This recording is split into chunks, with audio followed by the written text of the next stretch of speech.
Buenos días.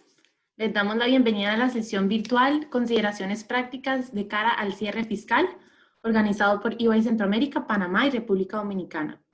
Agradecemos que nos hagan llegar sus preguntas por medio del botón del Q&A en el panel de control en la parte de abajo de sus pantallas. Las mismas serán contestadas por nuestros expertos al finalizar la sesión. Asimismo, les informamos que esta sesión está siendo grabada. Debido a que la situación actual nos obliga a estar cada persona en nuestro hogar, les pedimos disculpas de antemano por cualquier tema de conexión o comunicación que podamos tener el día de hoy. Sin más, les dejo con Randall Oquendo, Director Regional de Impuestos para EY Centroamérica, Panamá y República Dominicana. Adelante, Randall. Buenos días, Paulina. Muchísimas gracias y buenos días a todos los que nos acompañan el día de hoy, tanto aquellos que son clientes nuestros como aquellos otros que tuvieron la amabilidad, la gentileza de conectarse con nosotros el día de hoy para tener este conversatorio o seminario ya en relación con la presentación de la declaración del impuesto a las utilidades que cierra el 15 de marzo.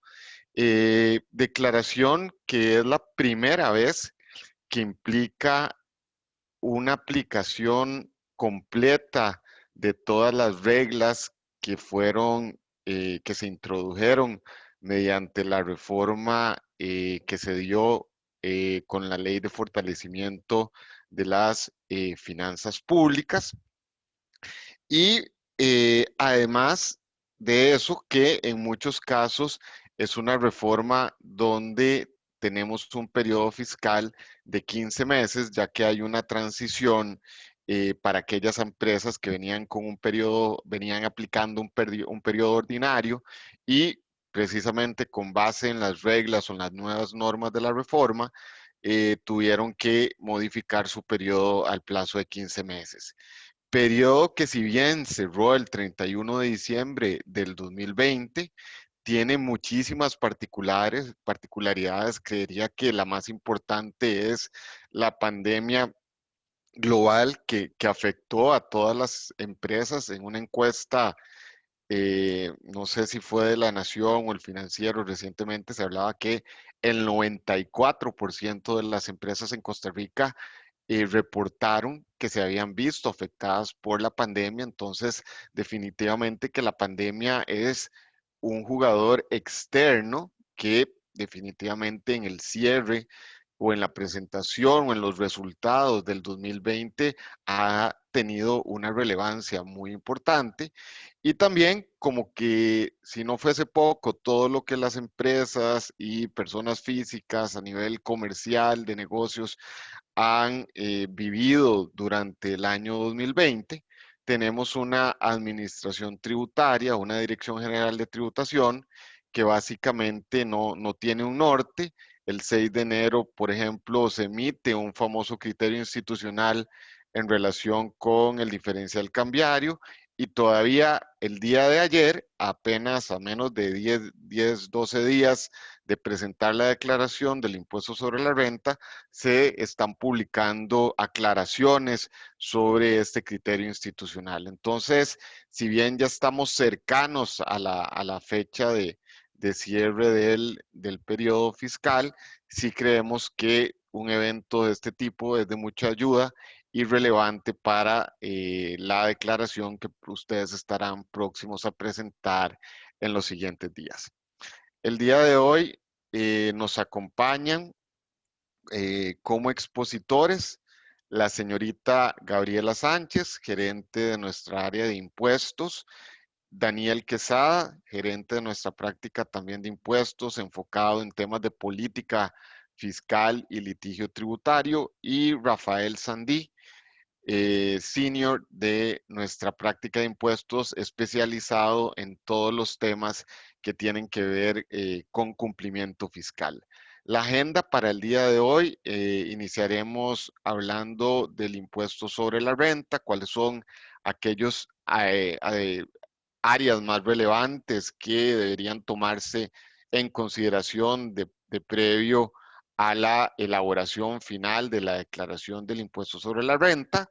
Seguiremos conversando en relación o analizaremos los temas más relevantes respecto al tema de cumplimiento fiscal y finalmente terminaremos la sesión con las tendencias de la administración tributaria, ya que como decía antes, eh, todavía a pocos días de la presentación de la declaración, la administración tributaria nos sigue sorprendiendo y no necesariamente positivamente con criterios de última hora interpretativos y tampoco necesariamente legales sobre lo que es las distintas normas que podrían tener una implicación directa en la presentación. Entonces, como les decía, en resumen, creemos que lo importante es revisar aquellos temas que son más relevantes para ustedes en cuanto a la presentación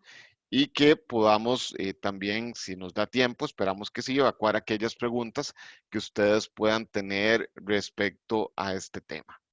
Sin más preámbulo, entonces vamos a iniciar nuestra presentación. Como les decía, vamos a iniciar con un análisis de la normativa del impuesto sobre la renta. Y acá vamos a hablar del periodo fiscal.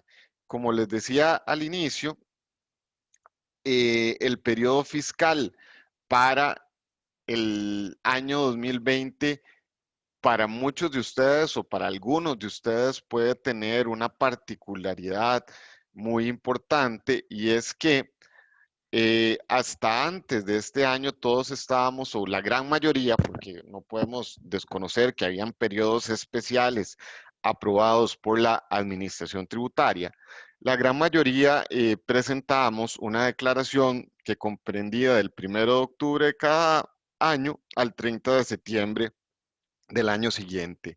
Y en diciembre todos estábamos corriendo con la presentación de la declaración al 15 de diciembre. Sin embargo, para lo que respecta al periodo fiscal 2020, el cual inició el 1 de octubre del 2019, hubo una serie de ajustes donde básicamente muchos de las empresas o muchos de los contribuyentes van a tener que presentar una declaración comprensiva de 15 meses, es decir, del 1 de octubre al 31 de diciembre del 2020, siendo que los pagos parciales tuvieron que haberse hecho en marzo, septiembre y diciembre del año 2020. ¿Y por qué no junio? Recuérdense que el mes de junio fue eliminado mediante lo que se llamó la ley de alivio fiscal por los temas del COVID-2019. Entonces, esto es importante tenerlo en consideración, sobre todo que hayamos cumplido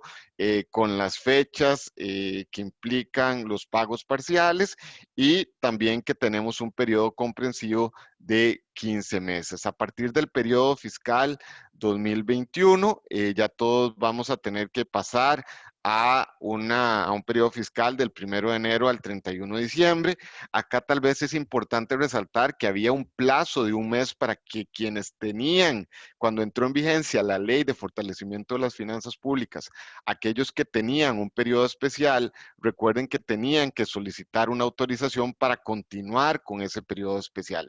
Caso contrario, todos los contribuyentes pasarían a un periodo de enero a diciembre y el gran problema que hemos tenido en la práctica es que lamentablemente la administración tributaria no ha sido capaz 2 años después de emitir la famosa resolución que va a regular todo lo que tiene que ver con las solicitudes de cambio de periodo fiscal especial. Entonces, ¿qué sucede en la práctica? Tenemos muchísimos casos de contribuyentes que nos han solicitado presentar una solicitud de cambio de periodo fiscal y cuando ésta se presenta, la respuesta que tenemos de las distintas autoridades es, qué pena, yo no la puedo resolver porque la dirección no ha emitido la resolución que regula el tema. Entonces, veamos el nivel de gravedad de este tipo de situaciones donde aquellos que por alguna razón tienen que adecuarse a los periodos fiscales de sus casas matrices o de su grupo económico, no lo pueden hacer. Y cuando les cuestionamos a las autoridades de la administración tributaria que esto es un hecho relevante, que debería de tratar de solucionarse a la brevedad posible, la respuesta es, y ustedes tal vez van a pensar que esto puede sonar a broma, es, no, no, pero ¿por qué se preocupan? Si ahora con todos los sistemas en digital y los libros contables digitales, ya es muy fácil consolidar las operaciones con distintos periodos fiscales. Bueno, entonces, ese es el tipo de administración tributaria que tenemos y es con lo que ustedes tienen que lidiar. Adelante, por favor, Paulina. Eh, los pagos parciales para el periodo fiscal 2021, que ya iniciamos el 1 de enero, son 3, y estos van a tener que realizarse en junio del 2021, septiembre del 2021 y diciembre del 2021. Ahora hablemos un poco de los ingresos. ¿Cuáles son aquellos ingresos que van a ser afectos o que van a ser gravables para efectos, valga la redundancia, del impuesto sobre las utilidades? Recuerden que el impuesto sobre la renta en Costa Rica sigue siendo, a pesar del intento de globalización que se dio con la Ley de Fortalecimiento de las Finanzas Públicas, el impuesto sobre la renta en Costa Rica sigue siendo un impuesto cedular, es decir, donde hay distintas cédulas que conforman el impuesto sobre la renta. Y tal vez la más importante, efectos recaudatorios desde el punto de vista del Ministerio de Hacienda, es lo que tiene que ver con el impuesto sobre las utilidades que muchos de nosotros también conocemos o de alguna forma e indistintamente se usa el término para hablar del impuesto sobre la renta. ¿Cuál es el hecho generador? ¿Cuándo soy yo un contribuyente del impuesto sobre la renta? Cuando tengo la percepción o devengo de rentas procedentes de actividades lucrativas de fuente costarricense. Y aquí me voy a adelantar un tema nada más para que lo recuerden cuando estemos más adelante en la presentación. Vean que la misma ley desde el hecho generador nos habla de que el hecho generador va a ser la percepción o devengo. De ahí que resulta curioso que en lo que respecta al diferencial cambiario, en lo que es pertinente al impuesto a las utilidades, ahora la administración tributaria, después de que por años defendió a muerte que el sistema del devengado, el principio del devengo, era que el que debería aplicarse para reconocer ingresos o gastos por diferencial cambiario, resulta que contrario incluso a lo que establece como principio el hecho generador del impuesto sobre la renta o el impuesto sobre las utilidades, ahora tenemos un tema realizado. Pero para efectos de lo que es el impuesto sobre las utilidades, la ley claramente nos establece que es la percepción o percibido y el devengo. La tarifa general, salvo aquellas empresas que hayan generado ingresos inferiores a 109 millones, es de un 30%. Y acá hay un tema muy importante, es cuáles ingresos forman parte de esas rentas gravables, aquellos que son o puedan considerarse rentas de fuente costarricense, que son rentas e ingresos o beneficios generados en el territorio nacional. Además, también se considerarán actividades lucrativas en el título primero, es decir, para efectos del impuesto sobre la renta, las rentas y ganancias de capital de contribuyentes que desarrollen actividades lucrativas en el país, siempre que provengan de bienes o derechos de su titularidad o bienes o derechos afectos a una actividad lucrativa. Y aquí esto es importante porque recibimos algunas preguntas de previo a esta actividad de algunos de ustedes y de alguna forma este concepto de cuáles son aquellos derechos afectos a una actividad lucrativa de alguna forma sigue generando dudas en cuanto a su aplicación en algunas empresas. La ley sigue un principio de renta bruta, es decir, un principio de renta neta, perdón, la renta bruta menos aquellos gastos deducibles y eso me da la renta neta. En cuanto a las personas jurídicas, como les decía antes, las personas jurídicas que no superen ingresos superiores a 109 millones de colones van a pagar o podrían tener una tarifa escalonada del 5, 10 o 15%, en el tanto no superen los 10 millones 286 mil colones, que es la tarifa reducida más alta de un 20%, y de ahí en adelante pues ya aplicaría la tarifa del 30%. Hablemos un poco de la territorialidad porque este es un tema que realmente es importante para todos aquellos de ustedes que de alguna forma puedan percibir algún tipo de ingreso generado en el exterior, ya sean por servicios que prestan exclusivamente en el exterior, capitales que utilicen en el exterior, incluso algunos de ustedes que puedan tener bienes situados en el exterior que de alguna forma les puedan generar una renta del capital inmobiliario, pero extraterritorial. Costa Rica, por disposición de la ley del impuesto sobre la renta, claramente sigue un sistema de renta territorial. Esto incluso en la reforma del 2018 que entra en vigencia en el 2019 no fue reformado, más bien fue reforzada la territorialidad. Sin embargo, lamentablemente, después de que incluso a nivel judicial, la Sala Primera de la Corte Suprema de Justicia ya había resuelto algunos casos para básicamente dejar claro que en casos, vamos a dar un ejemplo, pensemos en una empresa costarricense que vende electrodomésticos, vende productos para limpieza o productos de salud.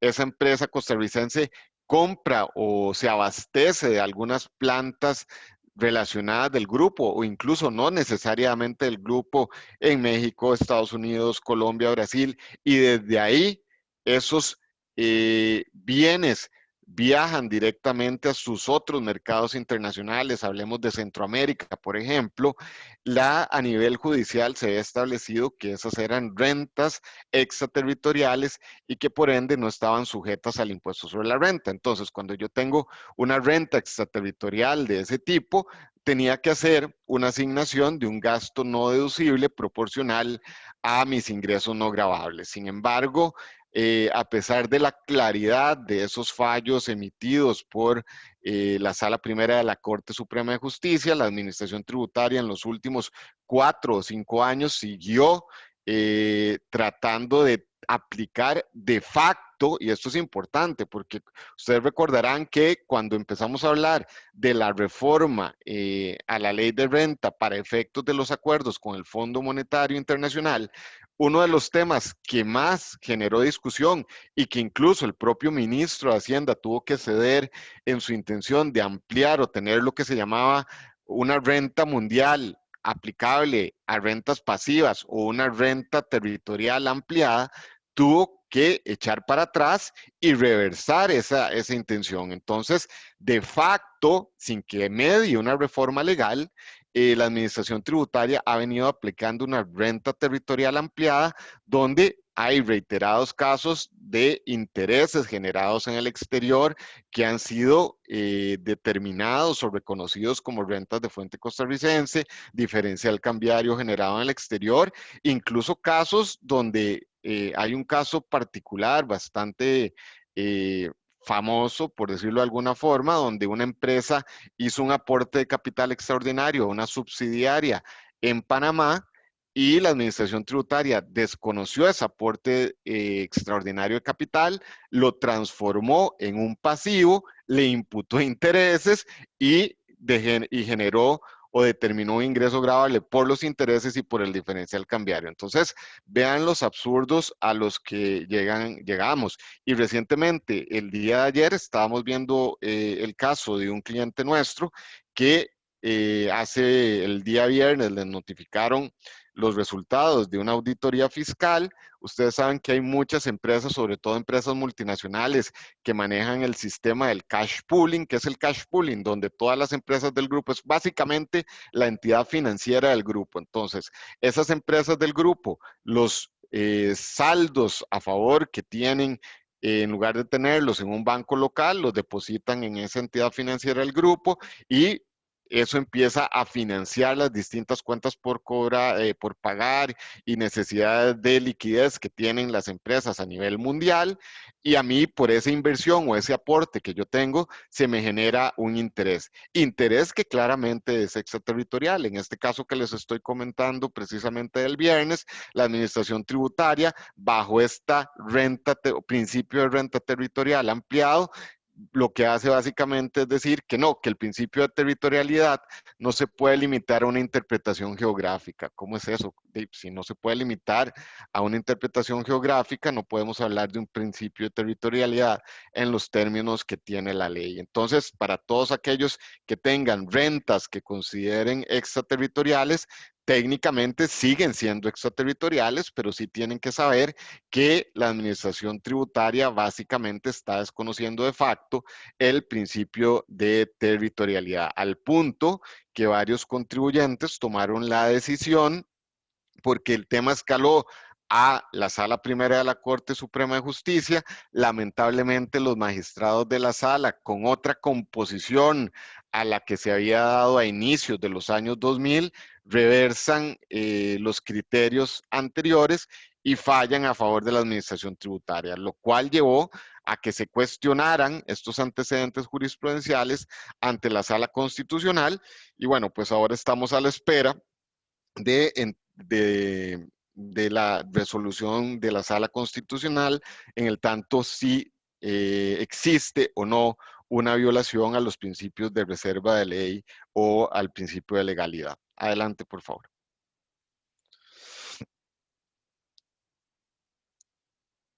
Un oficio reciente para que aquellos que están en la industria y tiene que ver con el impuesto sobre remesas al exterior y indirectamente habla de la territorialidad ampliada, son una industria que ha sido muy golpeada por los temas de COVID, ¿verdad? Que es la industria turística. Un contribuyente le consultó a la Dirección General de Tributación si los pagos que se hacían a Booking por el servicio que se presta en servidores internacionales y completamente en el exterior, deberían estar grabados con el impuesto sobre remesas al exterior, porque esos servicios obviamente que no se prestan en Costa Rica. Y la respuesta de la administración tributaria en este sentido fue que esos servicios son considerados renta de fuente costarricense y como no hay ninguna de las tarifas que hable de un servicio como tal, aunque uno podría pensar que se trata de un servicio profesional, básicamente lo que se está diciendo es que deberá aplicarse el 30% como impuesto sobre remesas al exterior, que es la tarifa residual que tiene la ley para lo que tiene que ver con este impuesto de remesas al exterior. Esto es un poco más del oficio. Sigamos, por favor. Ok, ahora vamos a conversar de las rentas y ganancias de capital afectas. Y este fue, creeríamos que en lo que respecta al impuesto a las utilidades, el gran cambio, la gran disrupción desde la perspectiva de lo que es el impuesto sobre la renta. ¿Por qué? Porque hay una serie de rentas, ya sean del capital mobiliario o inmobiliario, que bajo ciertos parámetros, independientemente de que inicialmente podrían tributar bajo el capítulo 11 de la ley del impuesto sobre la renta, el legislador, en un intento por globalizar las rentas, el impuesto sobre la ley del impuesto sobre la renta, establece que tienen que básicamente tributarse, traerse a la olla del impuesto sobre la renta y aquellos impuestos que soportaron a nivel del capítulo 11 se van a utilizar como un pago adelantado, un pago a cuenta del impuesto a las utilidades. Y que consideramos que son aquellas rentas afectas, aquellas rentas del capital o ganancias de capital que tenemos que traer al título primero, aquellos que sean necesarios y se utilicen para la obtención de rendimientos, así, incluyendo aquellos elementos patrimoniales que solo que se puedan dividir es solo en cuanto a la parte de la subactividad. Y veamos un ejemplo concreto. Y estos son todos ejemplos de la vida real, de los casos que nos preguntan nuestros clientes. Tenemos una empresa que genera rentas del capital inmobiliario, ¿verdad?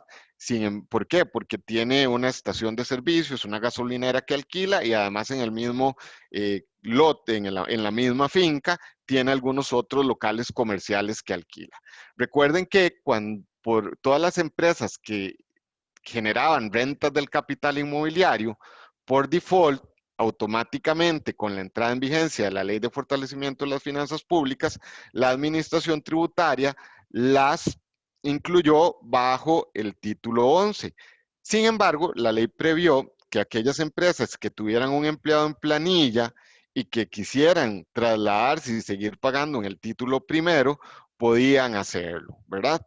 Entonces, en este caso que yo les estoy comentando, es una empresa que entonces renuncia al título primero y tiene que tributar renuncia al título 11 y tributa en el título primero como impuesto a las utilidades. Y la pregunta era, ¿qué pasa si yo vendo la finca? Si vendo la gasolinera con los locales comerciales, ¿qué impuesto pago? Pago el impuesto de ganancias de capital al 15%, incluso pudiendo optar a un 2.25% si era la primera vez, o tengo que pagar al 30%. En este caso, definitivamente que todos estos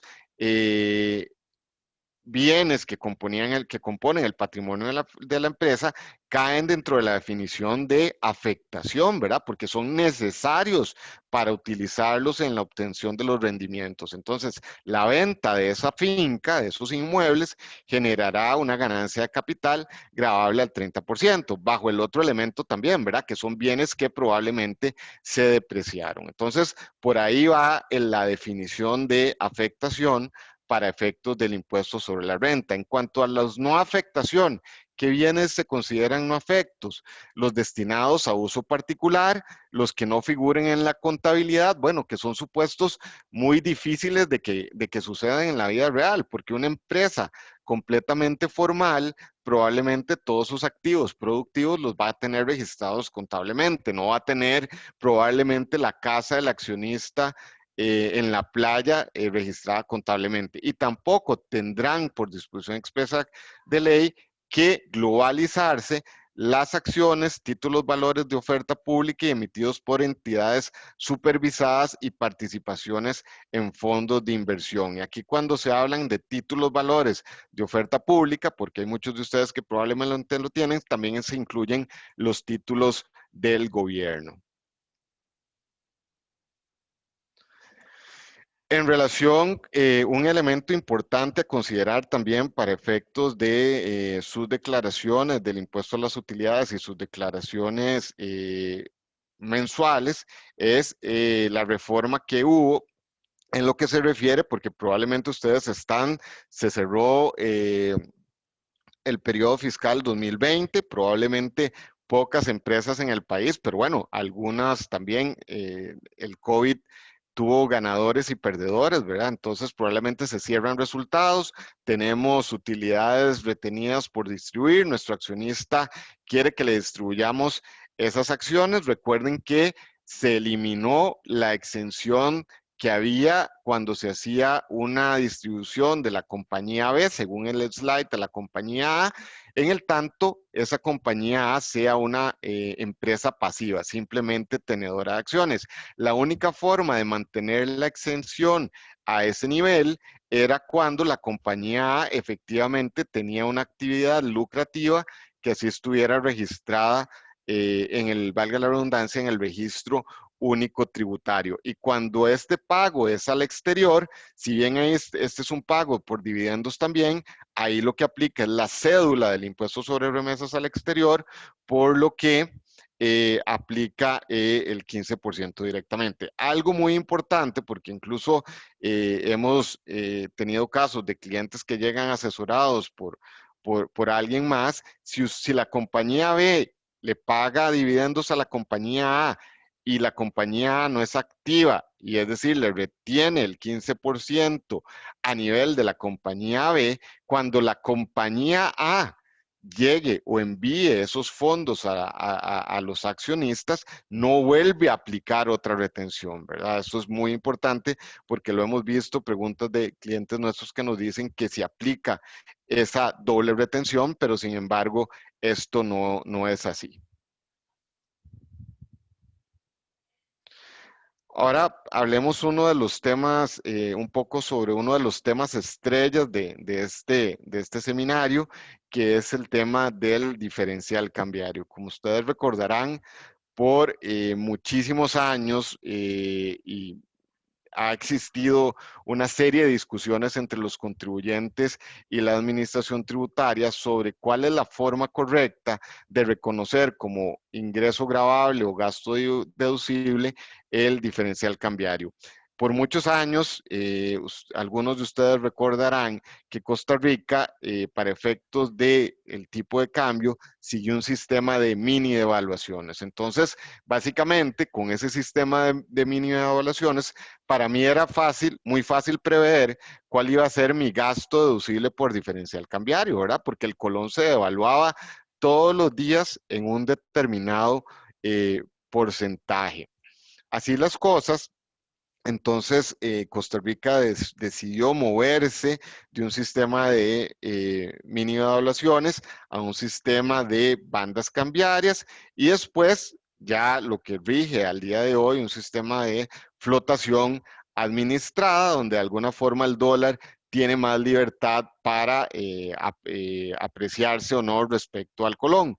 En el año 2010, por alguna extraña razón económica, el colón se apreció respecto al dólar, lo cual generó que todos aquellos contribuyentes que por muchos años simplemente venían sin ningún cuestionamiento, con base en un criterio de devengo, venían reconociendo un gasto deducible por diferencial cambiario, tuvieron que estar en la disyuntiva si el ingreso por diferencial cambiario, que podía ser en algunos casos muy importante, era gravable o no.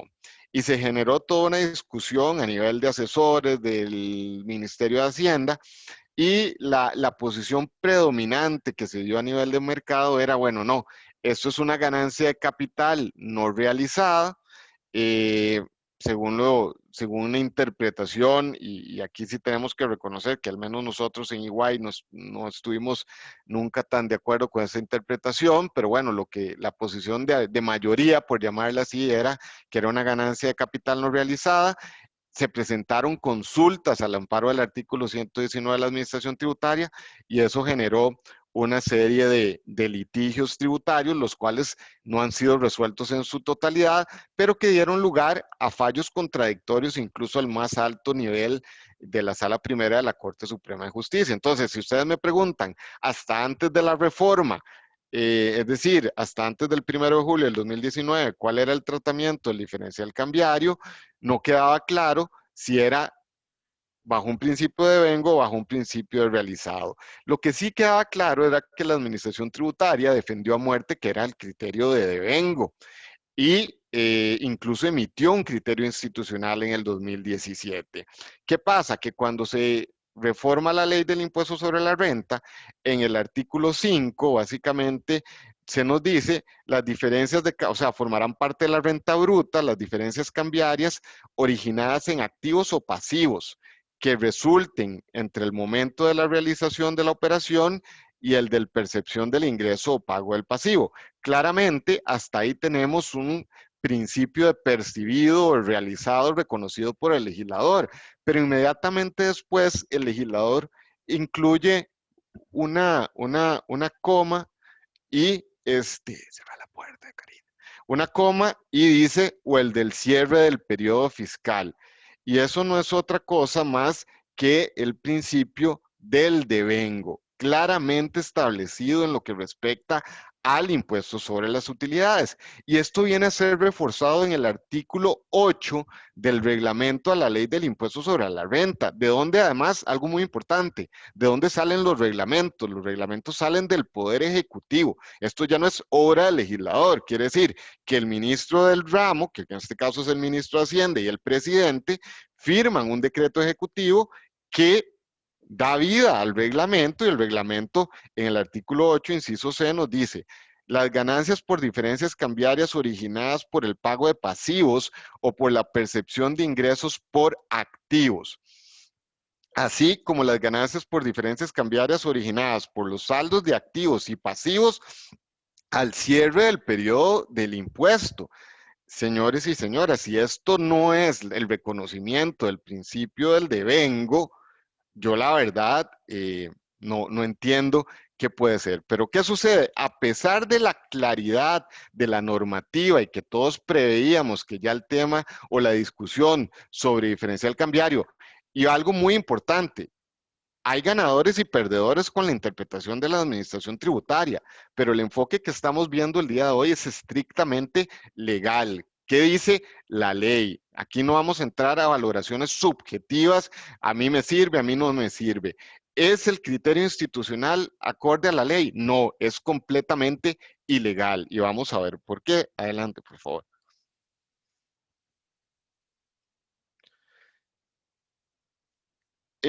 Nada más aquí para tal vez redondear el tema. Como les decía, estamos hablando de la aplicación de un criterio de devengado para lo que es el impuesto a las utilidades, porque para lo que son las rentas del capital, mobiliario inmobiliario y las ganancias o pérdidas de capital, la ley y el reglamento, en el artículo 27 bis de la ley y el 26 del reglamento, sí establecen un tratamiento preferencial, distinto, no preferencial, sino que distinto para las ganancias de capital. Y esto tiene una razón obviamente lógica, porque en una ganancia de capital sí aplica un criterio de realizado. Sin embargo, adelante por favor, en el criterio institucional de DGT-604-2020, la administración tributaria básicamente interpreta de los artículos, incluyendo el artículo 5 y el 8 del reglamento, que ustedes ya pudieron leer y que es claramente un principio de vengado, determinó que hay un común denominador para todos los tipos de rentas que pueden generar diferencial cambiario, y es un criterio de realización. Y para que ustedes vean la gravedad de las actuaciones de tributación, y todos aquellos que le han tal vez dado seguimiento al tema del diferencial cambiario, la administración tributaria que llevó los casos de diferencial cambiario hasta la Corte Suprema de Justicia, nos hemos enterado y nos hemos dado cuenta a clientes que les han resuelto a nivel administrativo, en los casos en los que la administración tributaria todavía tiene injerencia, la administración tributaria básicamente les ha dicho: ah, no, cuando yo le decía que era devengo, discúlpeme, me equivoqué, resulta que ahora sí vi la luz y siempre fue realizado. Vean el nivel de maquiavelismo, ¿verdad?, de las autoridades tributarias en este país, donde con tal de llevar al extremo una posición y no decir: señores, me equivoqué, realmente la ley dice devengo, lo que están haciendo para ser consistentes es que los casos que están en litigio todavía en sede administrativa los están resolviendo por diferencial cambiario, los están resolviendo a favor de los contribuyentes. Ahora, bueno, hay que esperar los casos que están pendientes a nivel judicial, qué rumbo van a tomar. Pero bueno, resulta que un criterio institucional no es más que la interpretación de la administración sobre una norma. Un criterio institucional solo es vinculante para los empleados públicos o los empleados del Ministerio de Hacienda. ¿Esto qué quiere decir? Que esto es como la administración interpreta la norma.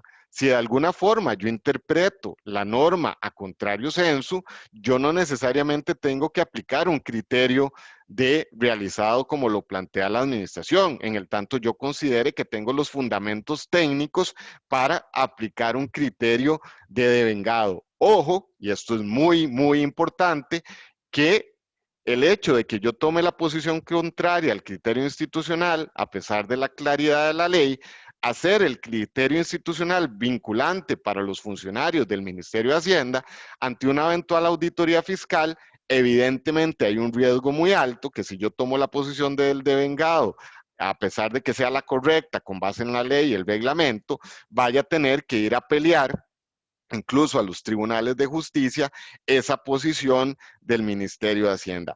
Pero algo muy interesante es que la ley no puede ser interpretada salvo por el legislador, pero resulta que la administración tributaria todavía para seguir embarrialando más la cancha, como había discusiones de que este criterio institucional llegó como regalo de Día de Reyes el 6 de enero y empezaba la interpretación de la ley solo se puede dar desde el día en que entra en vigencia la ley. La administración tributaria jamás podría decir cuándo entra en vigencia la ley. Pero, adelante por favor con la presentación. Sin embargo, resulta que ante los distintos reclamos, incluso algunas cámaras empresariales, todavía hicimos el muñeco peor y emitieron el día de ayer un oficio al cual a las 2 horas tuvieron que corregir porque ni siquiera tuvieron la capacidad de hacerlo bien. Emitieron un oficio para tratar de decir que su interpretación de la ley o que en su criterio, del criterio de realización, iba a entrar desde el momento a partir del periodo fiscal 2021 y no el 2020, que hay que presentar la declaración ahora el 15 de marzo. Sin embargo, dijeron en el primer oficio, según la emisión, y la emisión fue en diciembre, a las 2 horas, dado el revuelo que se dio, tuvieron que emitir una fe de ratas, ya, no sé por qué no lo hicieron desde el minuto 1, para decir que el momento de su divulgación era el 6 de enero del 2021. Entonces, es a partir del periodo fiscal 2021, y esto salió ayer para que lo tomen en consideración, es entonces, según la Administración Tributaria, es a partir del periodo fiscal 2021 que su interpretación de que el diferencial cambiario genera ingreso o gasto gravable o deducible con base en el realizado aplicará a partir del periodo 2021. Adelante, por favor.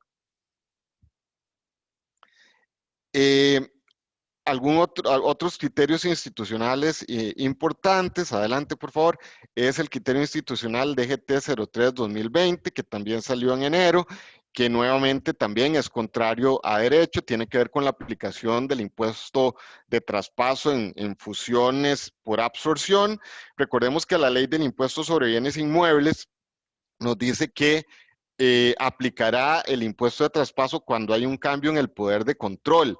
En una fusión por absorción, donde si bien a nivel de la primera fusión hay un cambio en cuanto a quién es el dueño, el titular de los inmuebles, si hay un control permanente, no cambia el poder de control a nivel de los accionistas y arriba en la pirámide, no aplica el impuesto de traspaso. En este oficio, básicamente la administración tributaria, contradiciendo oficios anteriores, dice que en una fusión por absorción, el impuesto de traspaso sí tiene que aplicar y ellos entienden que hay un cambio de control. Adelante. Como vemos, eso es una prueba más, adelante por favor, de que los criterios que salen de la administración tributaria no necesariamente son, adelante, son los mejores, ¿verdad? Y que simplemente se prevé un interés en lo que es la recaudación. Paulina, otra más, por favor. En cuanto al capítulo 11, que son las ganancias y rentas de capital, ya conversamos un poco de cuáles son aquellas rentas que yo tengo que globalizar, es decir, cuáles son aquellas rentas que yo tengo que traer a la canasta del título primero, cuáles son aquellas que no, que son básicamente aquellas que provienen de elementos patrimoniales afectos a la actividad lucrativa y entendiendo como elementos patrimoniales afectos los que están directamente relacionados con la actividad generadora de ingresos gravables. Pero hay algunos rendimientos o algún tipo de rentas del capital mobiliario, del capital inmobiliario y las ganancias de capital que son las que se presentan bajo las declaraciones de 149, las rentas del capital mobiliario, de 125, las rentas del capital inmobiliario, y de 162, las rentas de capital, que pueden únicamente pagar como una renta única y definitiva bajo el capítulo 11. ¿Cuáles son las rentas del capital mobiliario? La cesión a terceros de fondos propios, tales como derechos de propiedad intelectual, intangibles, distribución de dividendos. Las rentas del capital inmobiliario van a ser aquellas que se den por el arrendamiento de bienes inmuebles, por la cesión de derechos de uso y disfrute, como los alquileres de esos bienes inmuebles. Y finalmente las ganancias de capital, que son aquellas que establecen variaciones en el valor del patrimonio de los contribuyentes.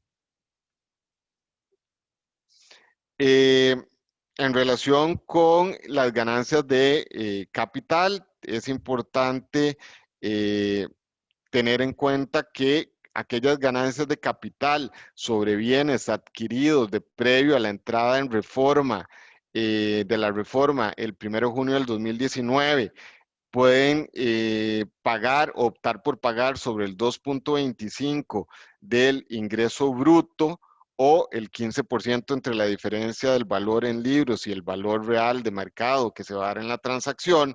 En el oficio DGT 601-2020, vean qué contradictorio en relación con lo que yo les hablaba del impuesto de traspaso, donde se está diciendo que aplica el impuesto de traspaso en una fusión por absorción. Lo que en este oficio DGT 601-2020, lo que se está diciendo es que en una fusión por absorción, la entidad sobreviviente mantiene la posibilidad o el derecho de realizar una venta y pagar esa ganancia, eventual ganancia de capital, aplicando una tarifa o la alternativa del 2.25 sobre el ingreso bruto y no necesariamente el 15% sobre la diferencia del valor en libros y el valor de mercado. Entonces, es importante que consideren este oficio, sobre todo en aquellos casos donde se puede haber dado un tema de fusión por absorción.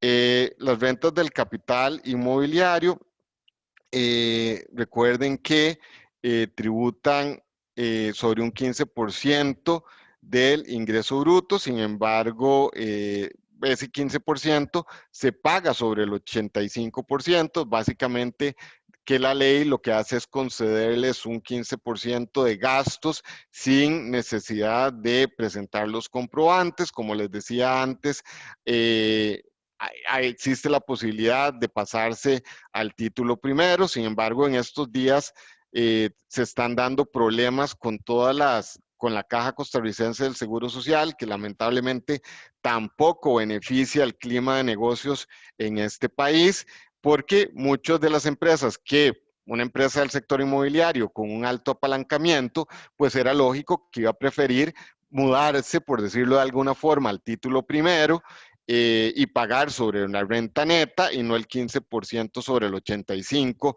bruto. Sin embargo, esas inscripciones de personas, de funcionarios, empleados que se dieron en las casas, básicamente de alguna forma están siendo cuestionadas por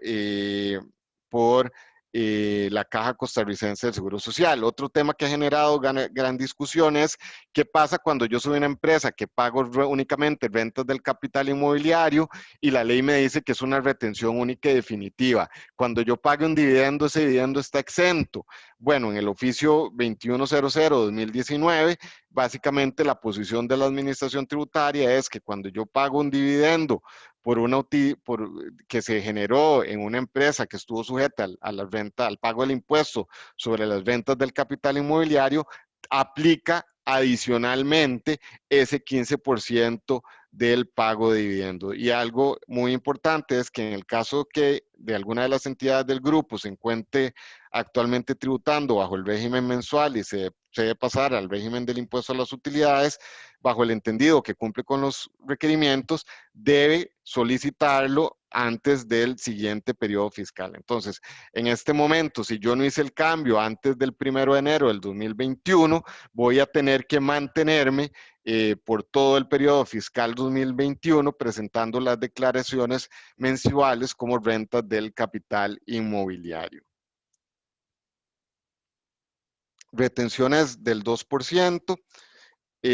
Básicamente, estas retenciones del 2% en el impuesto a las utilidades están dadas por la ley. Esto es un pago a cuenta, sobre todo afecta a todas aquellas empresas que tienen relaciones con el Estado, instituciones autónomas y semiautónomas, municipalidades, empresas públicas, entes públicos, entidades financieras.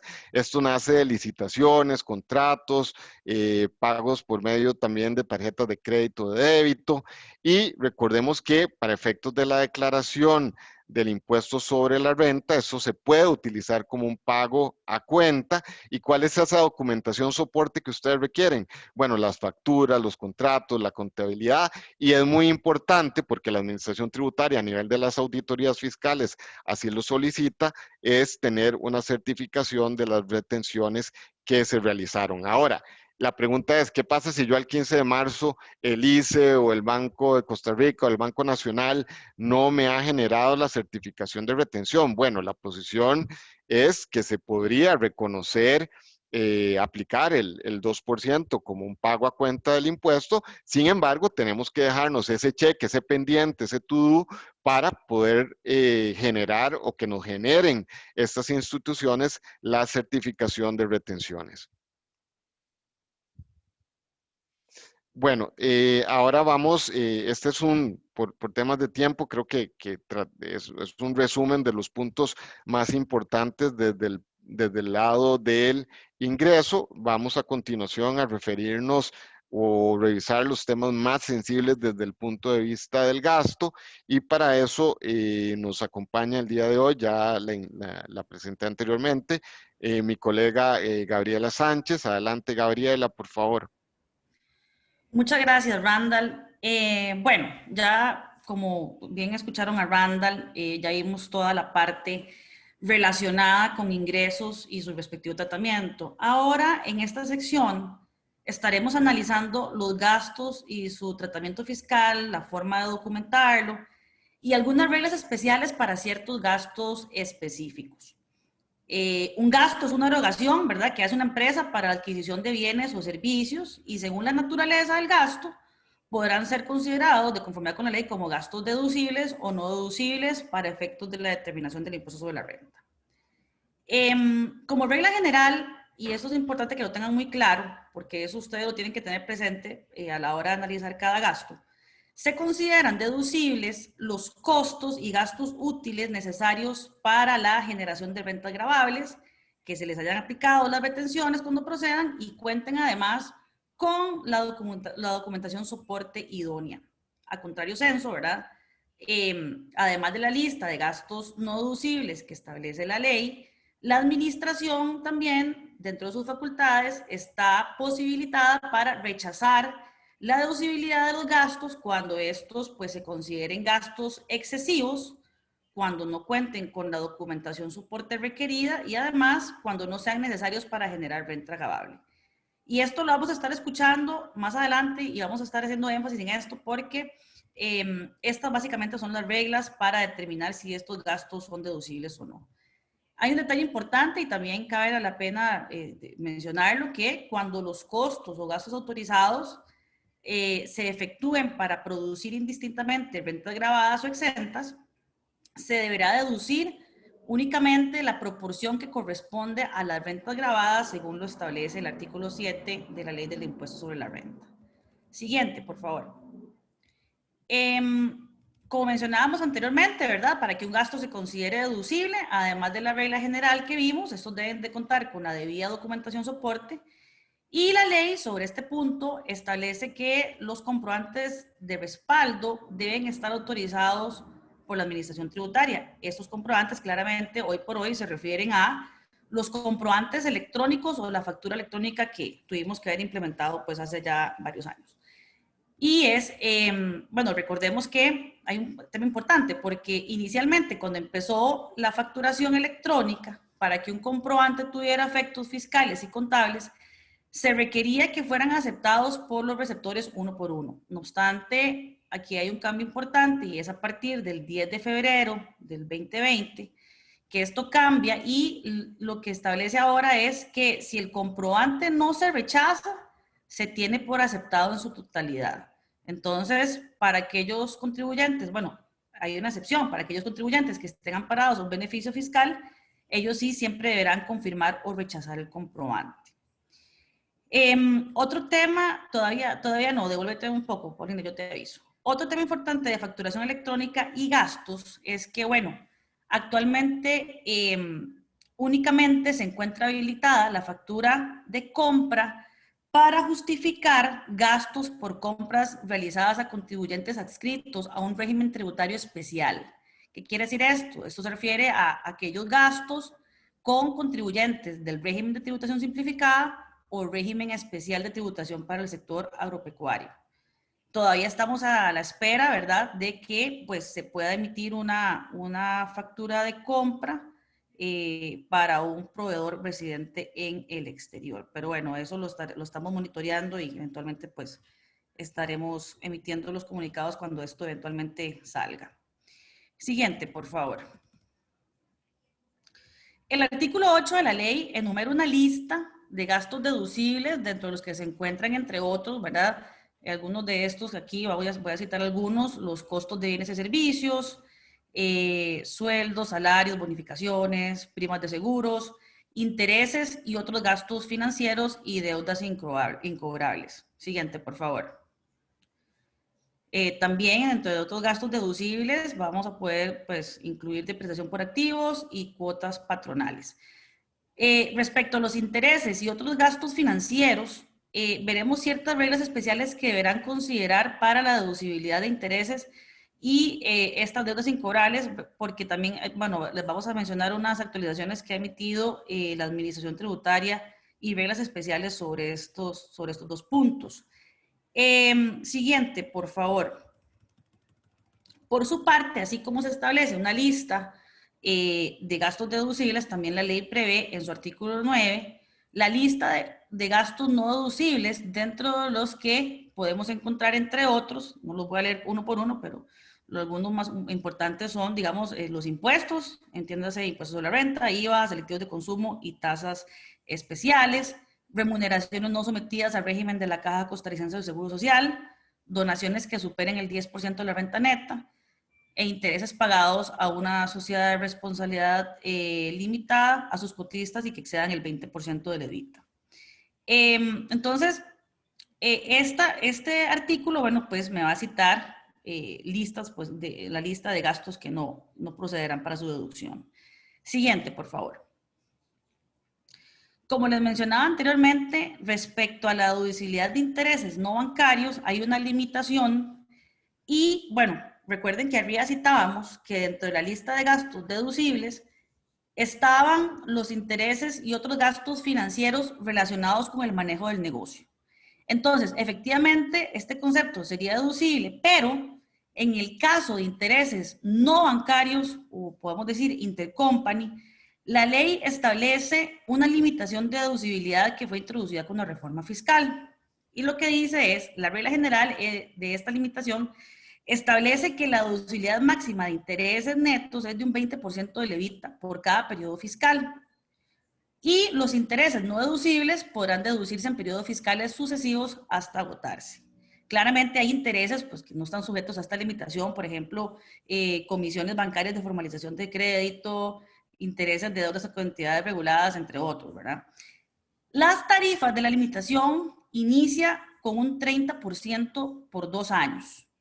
Y a partir del 2023 bajará 2 puntos porcentuales hasta alcanzar el límite del 20%. El 20% se alcanzará en el 2027. Algo importante es que, bueno, esta regla rige a partir del periodo fiscal 2021, o sea, a partir de este periodo. Sobre este tema, también importante comentarles que la Dirección General de Tributación emitió una resolución en la que les establece que la administración puede autorizar la ampliación del límite de deducibilidad cuando se cumpla con algunos requisitos, ¿verdad? Y algunos requisitos son que, por ejemplo, el porcentaje financiado con recursos de terceros sea menor o igual a 75% y que la razón del endeudamiento que es del solicitante sea menor o igual a la casa matriz última. Entonces, lo importante acá es que se puede ampliar. No obstante, el plazo de autorización será por un periodo fiscal correspondiente al periodo fiscal recién concluido y pendiente de autoliquidar. Siguiente, por favor. También, bueno, cuando una empresa, vamos a hablar un poquito de pérdidas fiscales, cuando una empresa obtenga pérdidas, estas se aceptarán como deducibles de la siguiente manera. Para empresas de cualquier índole, pueden deducirse en los 3 periodos siguientes. Recordemos que antes de la reforma esto estaba limitado a empresas industriales, pero ahora es para empresas de cualquier naturaleza. Y esto, como mencionaba Randall al inicio, sabemos que la pandemia pues ha sido, ahorita se convirtió en un jugador de todo este tema de impositivo. Y resulta relevante ya que la pandemia ha venido a generar muchas pérdidas en empresas de diferentes sectores. Entonces esto pues ya no está limitado solo a empresas industriales. Y para empresas agrícolas las pérdidas pueden deducirse en los 5 periodos siguientes.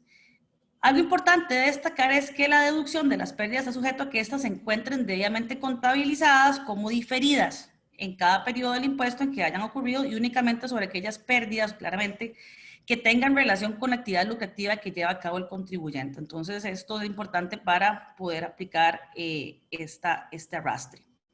Siguiente, por favor. Otro gasto deducible, ¿verdad?, que merita ampliar algunos puntos son las deudas incobrables.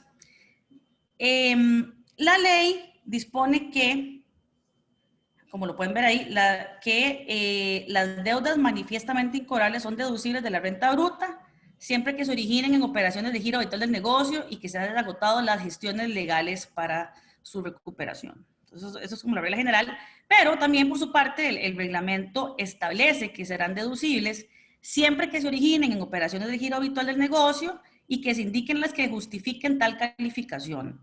En el caso que la dirección no acepte la deducción de una deuda incobrable, el declarante puede deducirla en el ejercicio siguiente si demuestra que fueron hechas las gestiones legales que correspondan ante los tributarios comunes para su cobro y siempre que se hayan transcurrido un periodo mayor de 24 meses posterior a la fecha de su vencimiento sin que el deudor haya realizado abono alguno. Entonces ahí ya empiezan a meter los temas de los tribunales y el plazo de mayor de 24 meses. Entonces, respecto a esta disposición, bueno, vale la pena conversar sobre algunos puntos o antecedentes relevantes que se han emitido en sentencias emitidas por el tribunal, que nos ayudan a comprender mejor los parámetros de lo que se comprende como una deuda incobrable, ¿verdad? Entonces, en primer lugar, no es posible emitir un pronunciamiento de alcance general y abstracto sobre los requisitos para que un gasto se considere incobrable. O sea, básicamente, esto se debe analizar caso por caso, tomando en cuenta la actividad de la empresa, volumen de los incobrables, insolvencia y otros temas que nos ayudan a tomar esta decisión.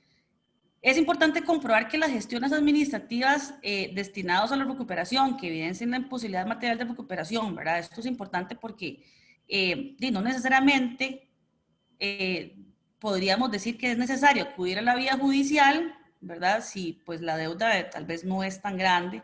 Entonces, básicamente hay que analizarlo caso por caso. Pero bueno, en términos generales, lo que se recomienda es que al menos se cuente con un documento generado por un experto, puede ser un abogado, ¿verdad? Que emita un documento donde indique pues precisamente la imposibilidad de recuperar una deuda y también tener toda la documentación soporte de las gestiones administrativas que se han hecho con el fin de recuperar estos dineros, ¿verdad? Entonces, básicamente son las recomendaciones para temas de incobrables.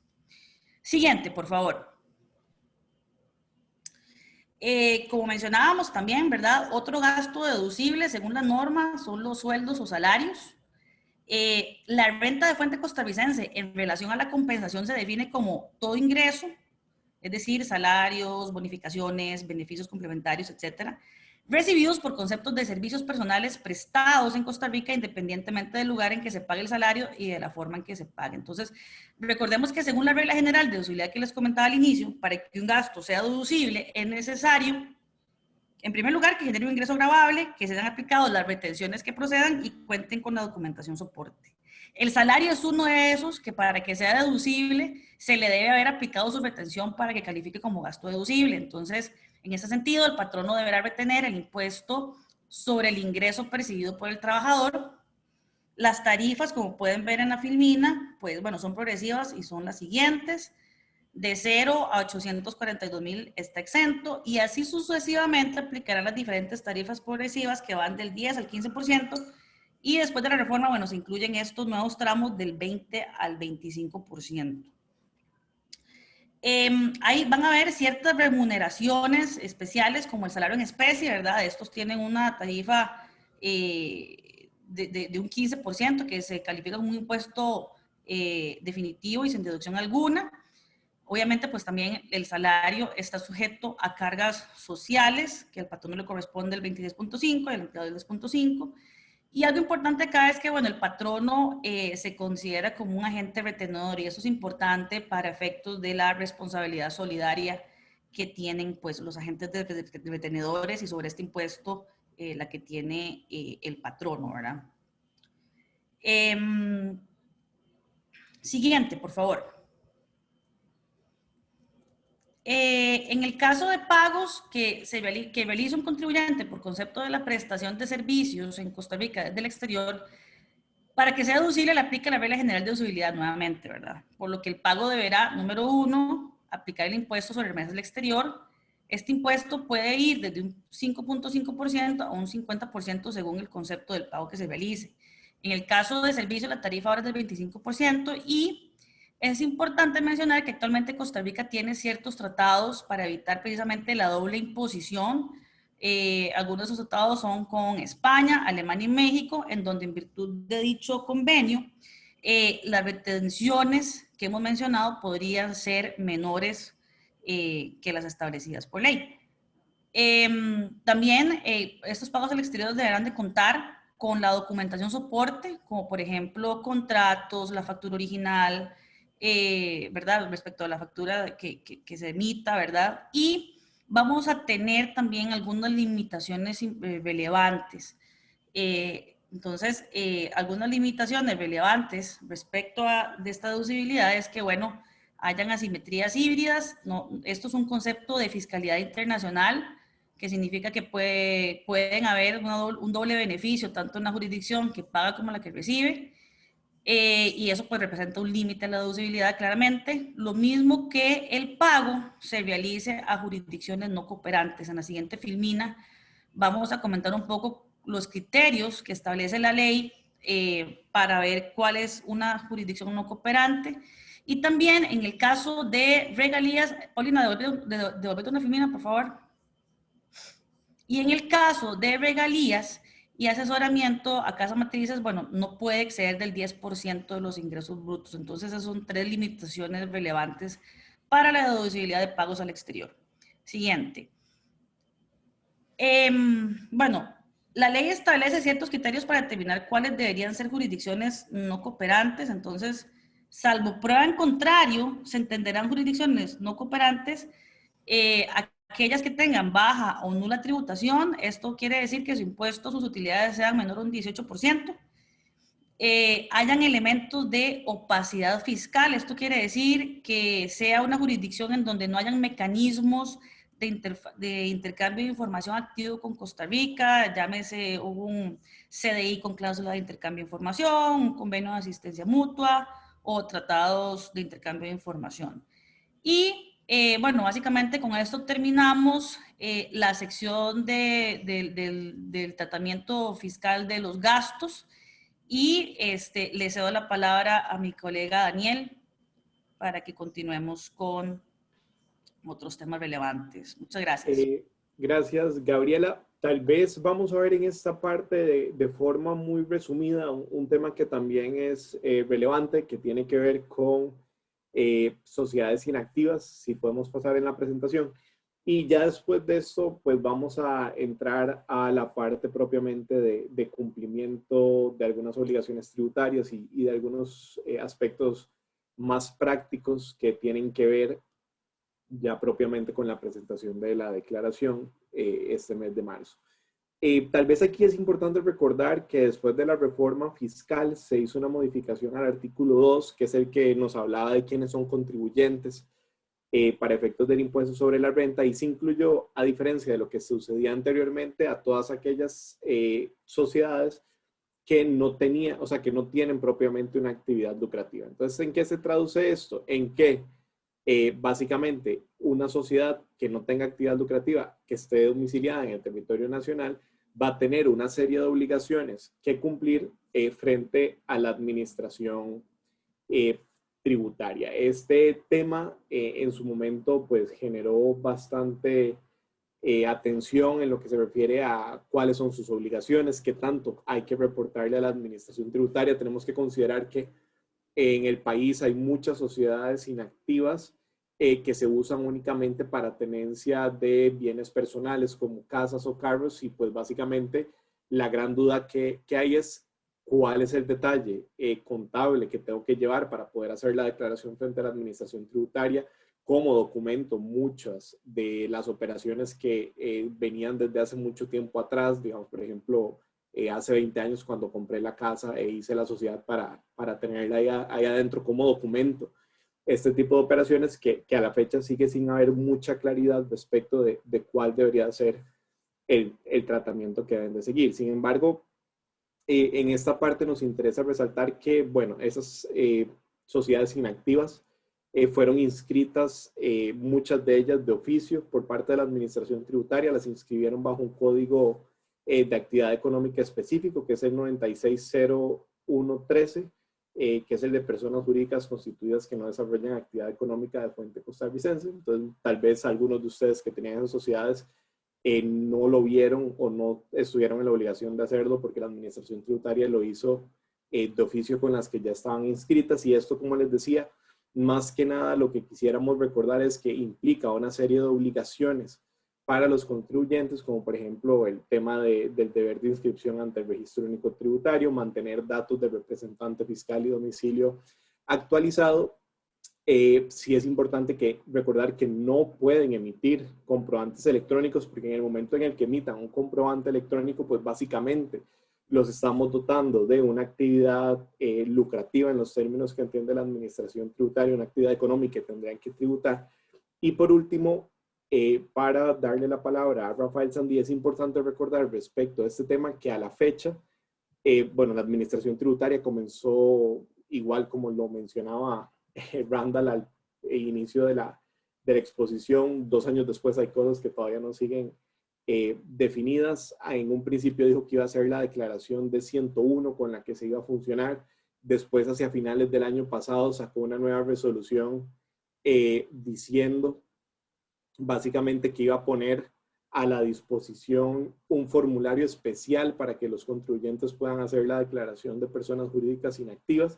Entonces, al día de hoy, para el cumplimiento de la obligación de sociedades inactivas, tenemos básicamente 2 opciones para hacer el reporte. Una es dentro de los 2 meses y 15 días posteriores a que la administración tributaria saque el formulario especial, que a la fecha no ha sido puesto a la disposición, o bien aquellos contribuyentes que voluntariamente lo quieran hacer pueden utilizar el formulario D101 llenando la información únicamente de activos, pasivos y capital social.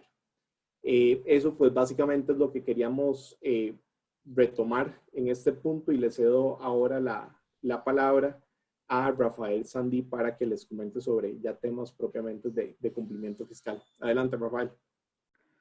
Bueno, primero que todo, muy buenos días a todos. Un gusto tenerlos por acá.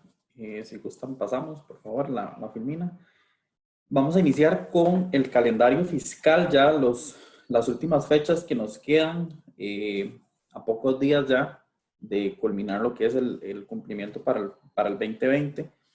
Lo primero que tenemos es el D101. Recordemos que la fecha límite para la presentación y pago del impuesto quedó al final para el 15 de marzo del 2021. Y lo que es la D151, la administración tributaria la pasó para el 31 de marzo.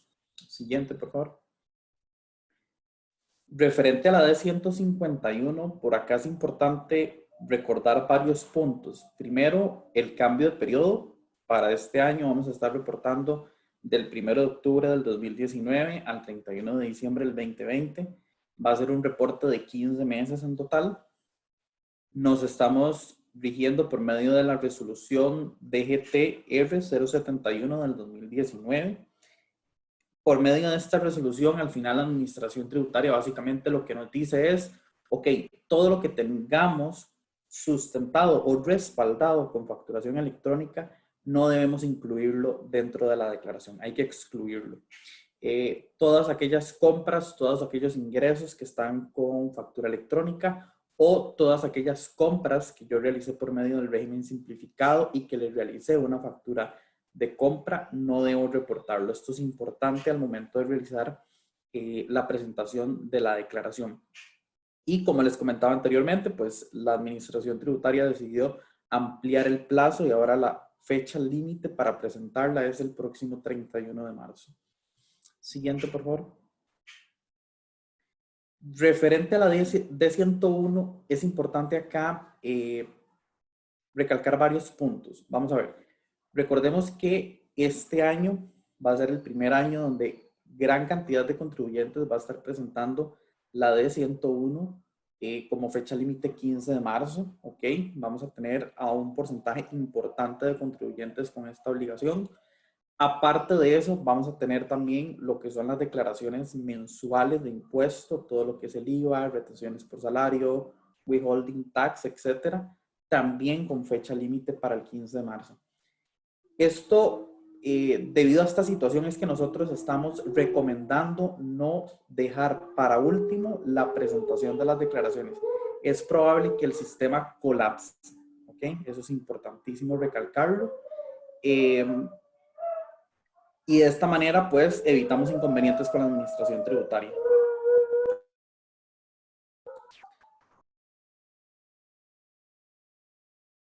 Como comentaba Gabriela anteriormente, el respaldo de gastos es importantísimo. Ahora con el tema de facturación electrónica, pues es importante tener en consideración todo este tema y lo que es la conciliación fiscal al momento en que vamos a preparar las declaraciones. Es importante dejar siempre respaldado qué es lo que estamos excluyendo, por qué lo estamos haciendo y dejar muy bien detallados los respectivos auxiliares.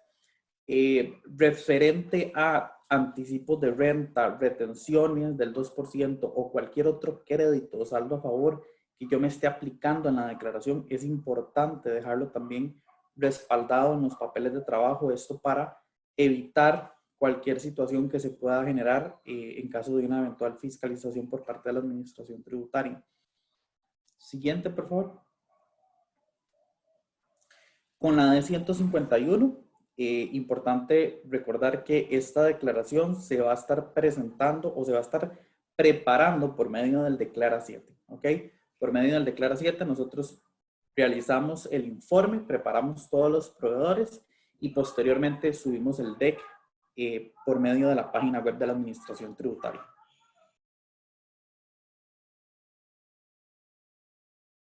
Siguiente, por favor. Gracias. La conciliación fiscal.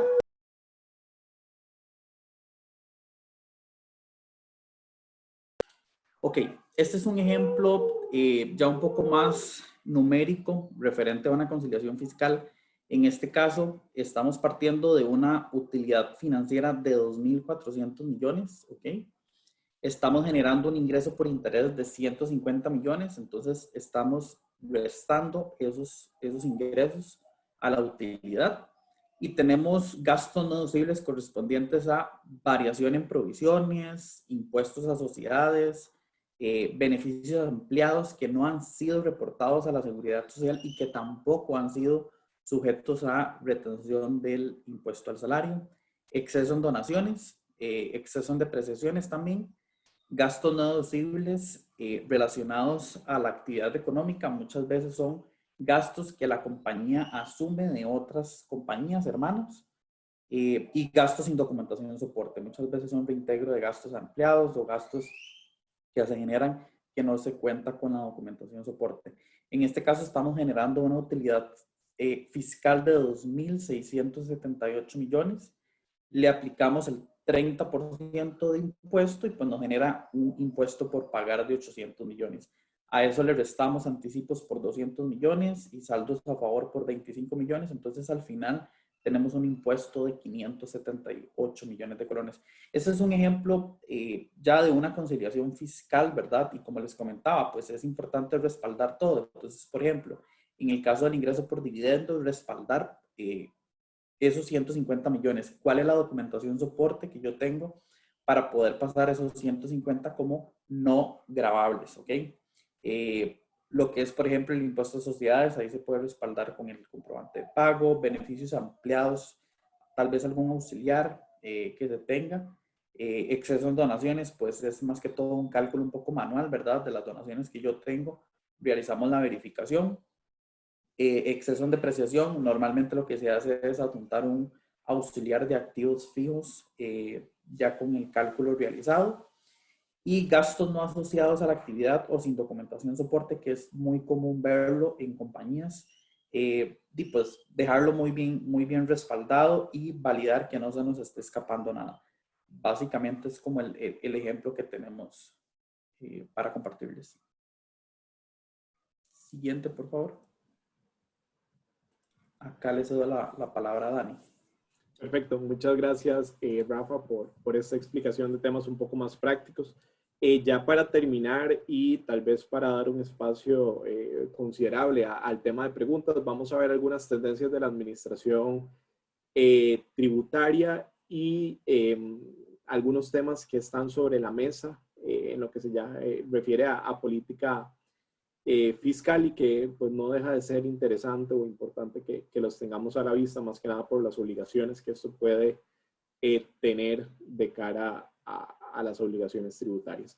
En cuanto a tendencias de la administración tributaria, básicamente siguen fiscalizando y de la manera que ya Randall les explicó, el tema del principio de territorialidad, pese a que la ley del impuesto sobre la renta en su artículo 1 es bastante clara en cuál es el modelo de renta que sigue Costa Rica, que es el de territorialidad, y esto se reafirma con los múltiples intentos de la administración tributaria de introducir una renta mundial. Ellos siguen siendo enfáticos o tratando de gravar operaciones de contribuyentes con base en una interpretación amplia del principio de territorialidad que tiende a lo que algunos otros países o jurisdicciones han denominado como una territorialidad reforzada, etcétera, y bajo el cual pues extienden ese criterio geográfico a, por ejemplo, criterios de vinculación con el territorio nacional.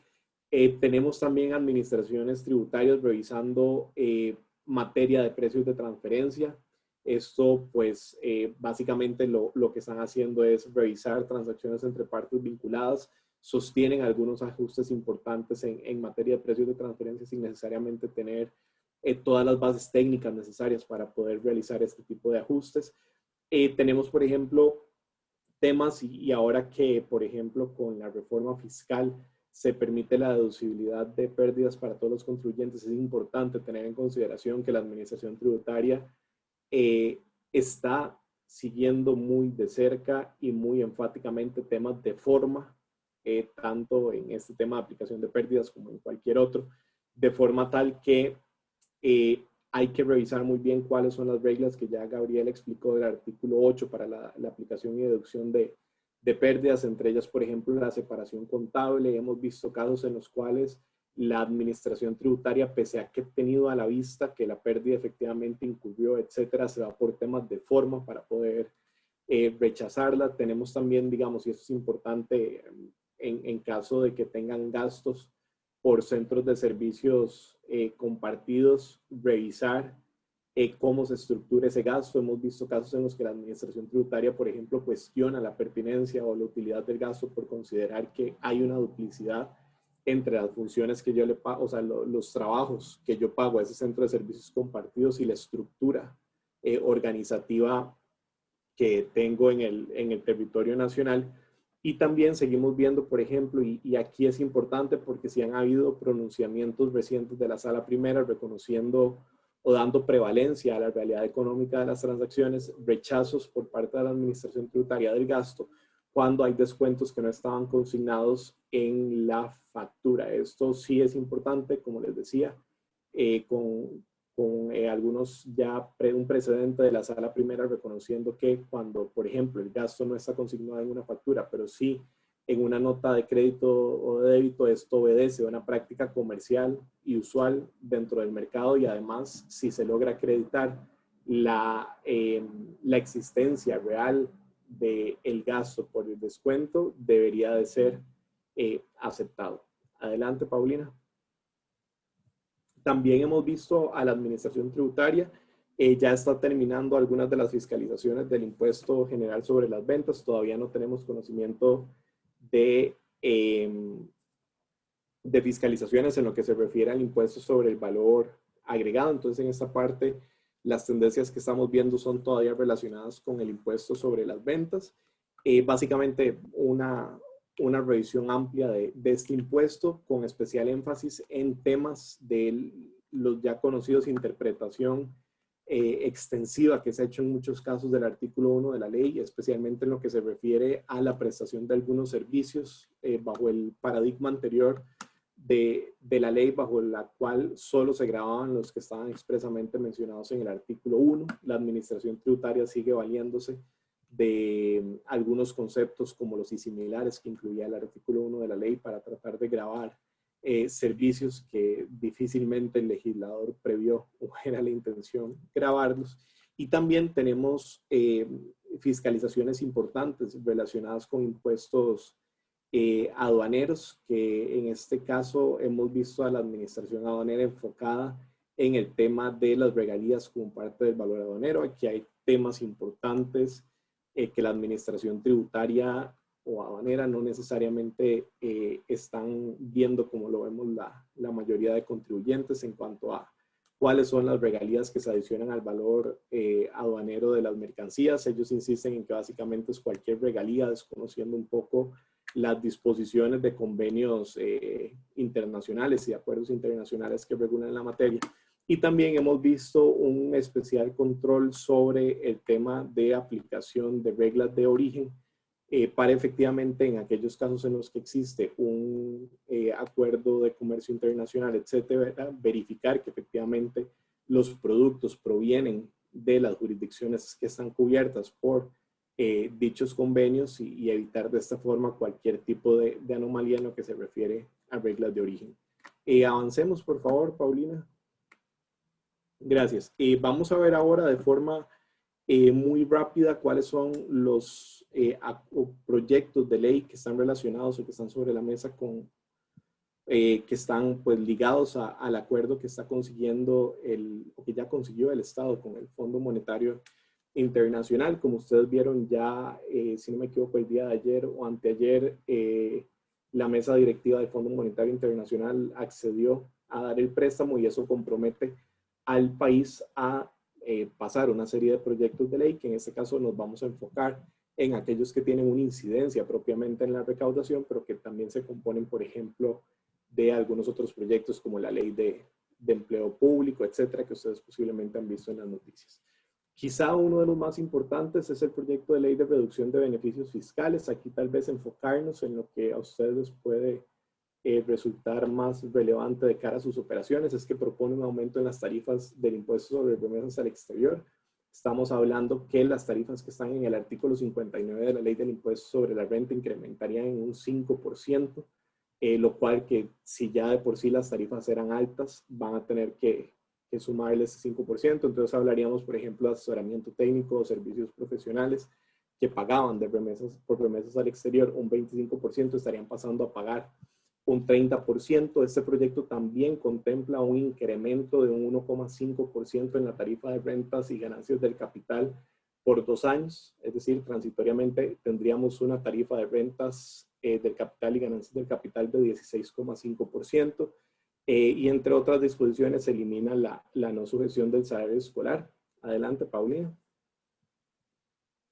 Tenemos otro proyecto que es el impuesto a las casas de lujo, y me permito el gesto de entrecomillado porque básicamente lo que propone es un impuesto de un 0,5% sobre lo que el proyecto de ley considera una casa de lujo, que básicamente es una vivienda de uso habitacional, un inmueble de uso habitacional o de recreo, cuyo valor exceda aproximadamente 150 millones de colones. ¿Qué es lo que pasa en este caso y qué es lo que se ha estado criticando fuertemente por parte de algunos sectores y cámaras empresariales es que para determinar la base imponible del impuesto, que son esos 150 millones de colones mínimos, se está tomando el valor del inmueble y el valor del terreno, lo cual básicamente, y bueno, además tomando como referencia los valores que tienen las municipalidades y el Ministerio de Hacienda. En este caso, pues estaríamos hablando de que muchas viviendas o inmuebles de clase media pues estarían bajo este criterio de sumar el terreno más el valor de la vivienda, posiblemente excediendo estos umbrales y ser consideradas como casas de lujo para efectos de pago del impuesto. Se ha hablado, por ejemplo, de algunas propiedades que son muy grandes, cuyo valor es muy alto, que tal vez tengan una casa más pequeña que fácilmente podrían estar alcanzando estos umbrales definidos en el proyecto de ley. Adelante. Y por último, quizás el más importante o tal vez el más grande, que es el proyecto de ley de renta global y dual, que implica básicamente un nuevo impuesto para la renta de las personas físicas, tanto asalariadas como aquellas personas que tienen una actividad lucrativa. Y bueno, pues es un impuesto que recae sobre ingresos o rentas de fuente costarricense, incluyendo rentas y ganancias de capital. Obliga a la globalización de las rentas cuando se cumpla con el criterio de afectación lucrativa. En este caso tenemos un criterio de afectación lucrativa con un poco más de orientaciones que las que tenemos actualmente en la ley del impuesto sobre la renta. Existen algunas exoneraciones, por ejemplo, a ahorros o a la ganancia que se obtenga por la venta de vivienda habitual. Persigue básicamente una equiparación sobre la base en la que tributan las personas asalariadas y las personas con actividad lucrativa, y contempla, digamos, para el caso de personas físicas con actividad lucrativa, las reducciones del artículo 8 de la ley del impuesto sobre la renta, pero también tanto para asalariados como para personas con actividad lucrativa, propone un mínimo vital de 8.200.000, que es una deducción que aplica a la base o al impuesto que se deba de pagar. Sí es importante tal vez acá recordar que estos proyectos están avanzando en este momento en la Asamblea Legislativa, como les decía, siendo que forman parte del acuerdo con el Fondo Monetario Internacional o lo que el gobierno de la República en principio se comprometió. Es muy probable que tengan un avance en estos próximos meses. Y sí es importante, pues, seguirlos de cerca, más que nada por las obligaciones, tanto formales como materiales, que se puedan derivar para todos los contribuyentes. Como vieron, afecta, según el proyecto, básicamente al grueso de la población, ya sea a las compañías con el incremento del 5% en la tarifa de remesas al exterior o la presunción de distribución de dividendos que están incluyendo en renta global. También afecta a personas físicas con actividad lucrativa y personas físicas asalariadas con el tema de la renta global y dual, etcétera. Entonces sí es importante, pues, marcar de cerca esos proyectos, más que nada para determinar cuál es el impacto que tiene en todos nosotros como personas físicas y también para las empresas, según lo que hemos visto. Entonces, básicamente este era como el resumen que les queríamos dar también de cuál es el panorama de política fiscal actual. Y por favor sigamos ya con la parte de preguntas, que también podemos sacar bastante provecho. Gracias, Adelante, gracias Daniel. Sí, tenemos pues bastantes preguntas de parte de ustedes. Vamos a tratar de responder el mayor número de consultas que sean posibles.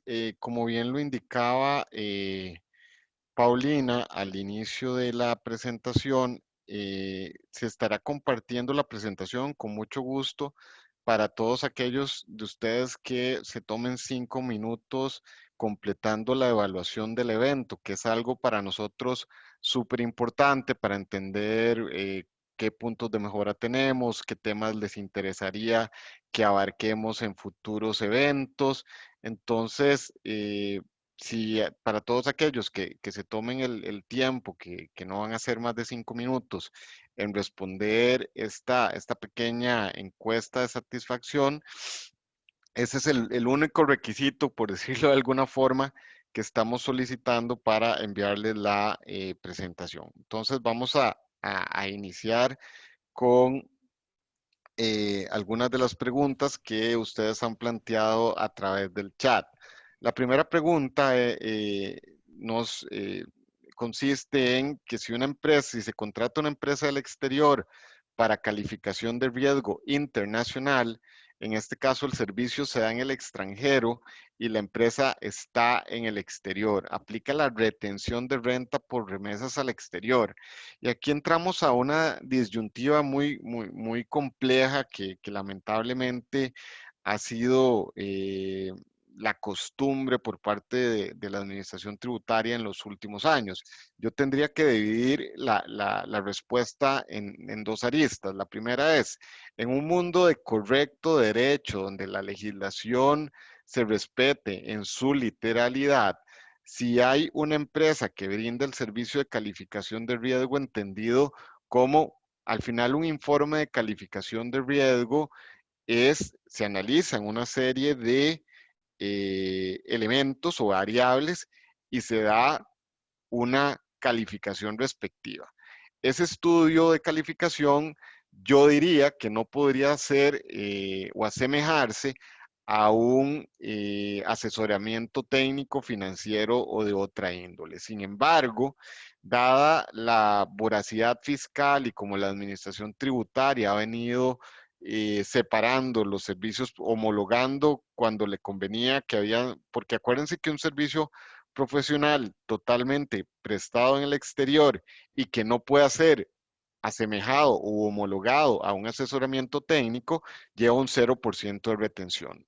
Entonces, para repetir, en un mundo de correcto derecho, respeto a la norma, técnicamente la respuesta es que no debería estar sujeto al impuesto sobre remesas al exterior. Sin embargo, con base en la experiencia y algunos otros antecedentes, sí existe un riesgo de que la administración tributaria pudiese de alguna forma tratar de asemejar y decir que esa calificación de riesgo es un asesoramiento técnico, financiero o de alguna otra índole para encuadrarlo con la aplicación de un 25% por concepto de remesas al exterior. Acá una posible opción sería que en el caso concreto se presente una consulta ante la administración tributaria. Incluso recuerden que las consultas 119 que se presenten antes del plazo de vencimiento de la declaración de renta al menos no generan intereses, por lo que se podría valorar esa opción.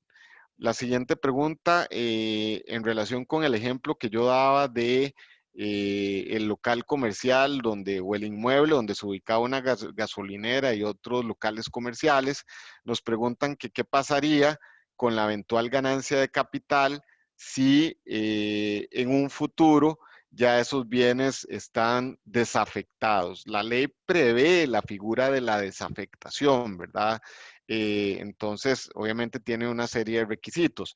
Si en un futuro hablemos acuérdense que cuando yo me paso del régimen del título 11 al régimen del título primero, tengo que estar ahí al menos 5 años, ¿verdad? Entonces, este evento tendría que pasar en un futuro de que al menos ya permaneció en el régimen del impuesto a las utilidades por 5 años. Entonces, en el caso de que ya hayan pasado esos 5 años y yo desafecto los bienes, la ganancia de capital ya pasaría a tributar bajo las reglas del título 11, ¿verdad? Si el inmueble se adquirió antes del 1 de julio, perdón, del año 2019, podría optar por el 2.25 o el 15%, ¿ok? Considerando que el criterio diferencial cambiario es una interpretación de la norma que viene desde el 2018, en realidad desde el 1 de junio del 2019, ¿verdad? ¿Qué pasaría si para el periodo fiscal 2020 aplico el criterio institucional y no para el 2021, como pretende la administración tributaria? Tendremos elementos jurídicos de defensa en un posible litigio para argumentar que la interpretación de la administración tributaria debe ser desde el momento en que la ley entró en vigencia. Vamos a ver, como lo explicaba antes, nuestro criterio es que desde el punto de vista estrictamente de la legalidad, el criterio es ilegal y que la interpretación correcta de la norma es desde el 1 de julio del 2019, pero sin embargo acuérdense que hubo un reglamento, el transitorio, uno de los reglamentos, que decía que el periodo fiscal 2019 se cerraba con las mismas reglas que venían, que habían iniciado desde el 1 de enero del 2019. Entonces, el 2019, en teoría, por disposición de uno de los transitorios reglamentarios, yo tenía que cerrarlo con las mismas reglas. Ahora, en el 2020, según esta pregunta, lo que nuestro participante nos pregunta es qué pasa si yo en el 2020 aplico lo que me dice la administración tributaria, es decir, un criterio de realizado, y no lo aplico para el 2021, que si yo tendría opciones o posibilidades importantes de éxito en este caso. Acá vamos a ver, yo lo que vería el riesgo ante un eventual proceso judicial es un tema de consistencia, ¿verdad? Yo no puedo hacer un pick and choose, ¿verdad? Yo no puedo decir, bueno, en el 2020, como me conviene más apegarme al realizado, utilizo el realizado, pero después en el 2021 me paso al devengo. Yo creería que en un eventual proceso judicial eso podría de alguna forma limitar las posibilidades de éxito, porque lo que estamos diciendo acá es que si yo creo que es el devengo porque el criterio es ilegal, tengo que hacerlo consistentemente, ¿verdad? Tendría que hacerlo para el 2020, 2021 y así en periodos siguientes. Y si han habido casos, no para temas de diferencial cambiario, pero sobre todo, no sé si ustedes recordarán, cuando se aplicaba el WEPS monetario como una estrategia fiscal a fin de año y todas las empresas hacían ajustes por WEPS monetario, sí hay algunos antecedentes, al menos a nivel de tribunal fiscal, donde se ha cuestionado el tema de la consistencia, ¿verdad? Entonces, en este caso concreto, yo sí vería que las posibilidades de éxito de una demanda se podrían ver, digamos, comprometidas por no haber necesariamente un tema de consistencia. No sé si Daniel o Gaby, la siguiente, la limitación de los intereses, ¿a partir de qué periodo entra en vigencia?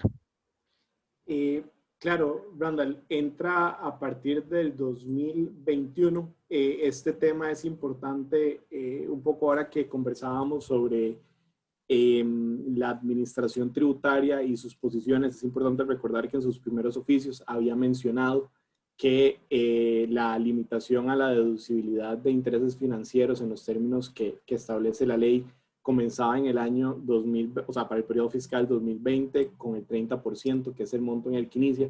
Sin embargo, hacia finales del año pasado, vía oficio aclaró y corrigió su propia posición diciendo que no había interpretado de forma correcta la totalidad de la ley con el reglamento, siendo que, visto todos los elementos, lo correcto es que aplica a partir del periodo fiscal 2021. Gracias, Daniel. Acá la siguiente para Rafael Sandía. Además, Rafa, si podemos aprovechar y hablar sobre el tema de los saldos a favor del IVA, que es algo que nos han estado preguntando y que creemos que es importante aclarar. Entonces, tal vez, Rafa, la primera pregunta que me gustaría hacerte es si tengo ingresos por intereses en inversiones, estos los puedo colocar como ingresos no gravables en la declaración del renta, ya que el banco me retuvo el 15% del impuesto. ¿Qué pensás?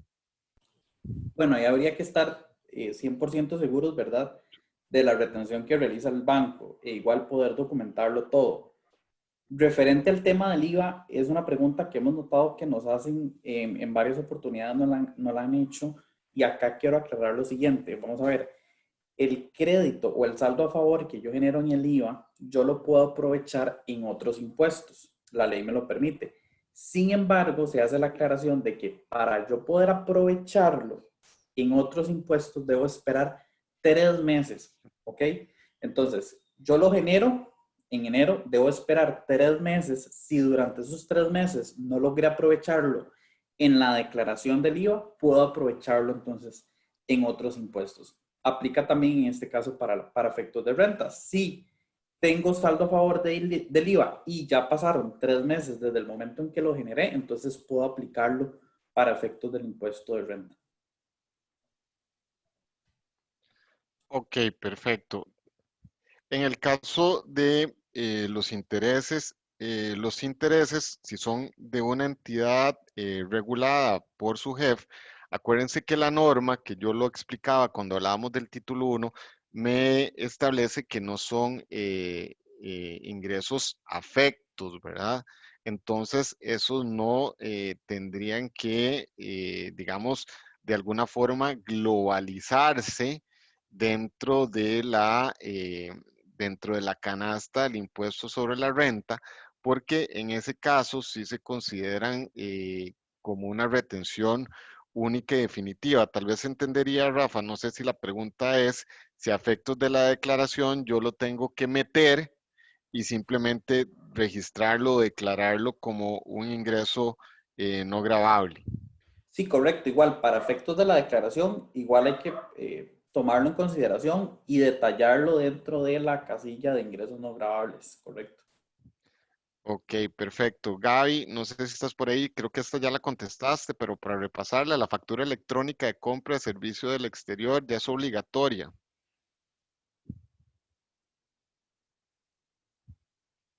¿O Dani?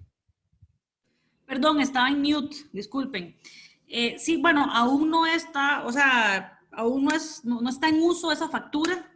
Únicamente la factura de compra está vigente para la documentación con transacciones con contribuyentes que están en el régimen de simplificación, de tributación simplificada.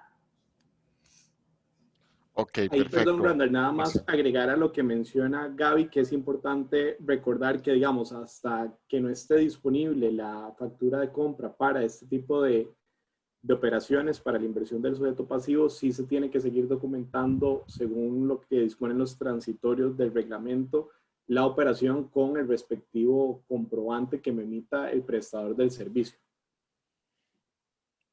ok, perfecto, excelente, Daniel. Acá hay una pregunta muy interesante, es de un caso muy concreto, pero hay unos oficios recientes de de la administración tributaria que nuevamente nuestra posición es que son contrarios a lo que establece la normativa, es con respecto a la doble imposición de las retenciones al exterior. Nosotros tenemos una filial en México y ellos nos hacen facturas intercompany, a las cuales les retenemos el 25.